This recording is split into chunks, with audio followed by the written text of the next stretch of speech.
somewhere in the void of autism, I discovered the magical substance that occurs when you mix dirt and water together. When you mix dirt and water together, you make a substance that you can make anything you want to out of that substance. So out of that substance, I made my pocket knives and my wristwatches. Now, my brother's wristwatches, they were made out of metal and leather. My wristwatch was made out of dirt and string, but I had one. And this wonderful red dirt we had in our back garden, it was really good for making stuff. It wasn't so good for growing stuff, but I could make whatever I wanted to out of it. And you put it in the sun and it would get as hard as a rock. Well, I can't tell you how many pocket knives I made out of that red dirt and water. No matter how hard it got into sunshine, you put it in my pocket, and in about a week, it's pretty much just dirt again. And I got to start over again and make another one. This is occurring at a point in my life where a lot of things, other things are happening. And my life was, I was coming alive. I was finding myself in a world that was composed of pain and chaos. And the primary sense of pain came from my father from the beatings. So I started making models of my father out of that red dirt. And when he would beat me, I would smash and I would grind up and I would get rid of that. And I would take that smashed up and I would throw it in a place. I would never use it for anything else. So I made a lot of models of my father and I smashed them and I ground them. And from time to time, my older brother beat me up too.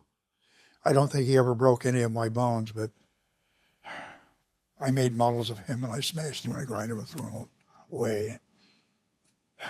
I guess from time to time, just about everybody in the family got made and smashed and thrown away. But mostly I didn't like my father and I didn't like me. So I made lots of models of my father and me, and they got smashed and ground up. And without knowing what it was I was doing right then, I was creating a very important concept for myself. I was creating the concept of change. Here is this model, and it's smashed and it's turned into nothing and thrown away. Change is when something becomes something else. And having made this model out of red dirt and water, it was now a part of who and what I was. It was something that I could think with. And I was creating more and more stuff. And I realized that it really was the beatings that I didn't like, not so much my father. So I started to make models of beatings. And I would smash them and grind them and throw them away. And more models. And I started getting even more where I was creating a scenario. And one day I created a scenario that had a before and an after. And in this scenario was also a cause and effect. And something that happens as a result of something else. I didn't know the name of the idea, but I had created the concept of consequence. And creating the concept of consequence, with it now being a part of me, I could now think with it. And I could take myself out of an environment where a beating would happen, or I wouldn't do something that would cause a beating to happen. And the beatings stopped. I was 13 years old. And I was creating ideas that I could think with. So I now had the concept of consequence, and I am making things out of clay. And there was one more thing that happened at this point. When asked what it was like to be autistic, I can't tell you. I don't have actual memories of being that bad. But I have a sense of it, an internal sense of it. And my sense of being autistic was I was everything and nothing at the same time. And what that feels like is wonderful. I think if the average person could have 5 minutes of that, they would rather be autistic than what they were. But when that's all you are and you're supposed to be a person, it's not enough. Plus, I was being pulled into a world where I had to be something other than that. And when I made the concept of consequence and the concept of self, what occurred was I was now separated from everything and nothing. Everything else was everything and nothing, and I was separated now from it. The next thing that is happening, once you've got the concept of before and after, you've got the foundation for the concept of time. And when I say time, I'm talking about, I am not talking about, the physicist time, at least not the theoretical physicist time. But for us, time is the measurement of change. And our primary purpose for having time is the ability to predict and create a future. And I was at a point now that I could think with these ideas. It was like, tomorrow I have to go to school. In other words, with this basic thinking, I was able to predict what tomorrow was going to be. And I can think with the idea of time. Now, I have to tell you that looking back, my perspective is very much more sophisticated than it was back when I was making the basic ideas.